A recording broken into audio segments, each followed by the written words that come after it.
High বন্ধুরা, good morning. এখন good morning না, এখন হচ্ছে দুপুরবেলা না, ওই 4:30 বাজে। আমার মেয়ে ঘুমিয়ে পড়েছে, মানে ঘুম। তো আমি এখন যাচ্ছি আমার বাপের বাড়ি। রোজেরই আমার এটা ডিউটি। আমার একটা ছোট্ট দোকান আছে, সেই দোকানে আমি যাই।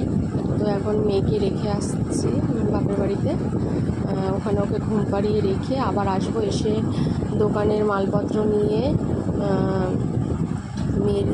মেয়ের দরকারি জিনিসপত্র নিয়ে আবার যাব। আর দোকানটা আমার বাপের বাড়ির সামনেই। আমি ভিডিও, তোমরা যদি ভালোবাসো, আমি তোমাদের ভিডিও করে আমার ডেইলি ব্লগগুলো শেয়ার করতে পারি, যদি তোমরা ভালোবাসা দাও। এই যে আমার মেয়ে,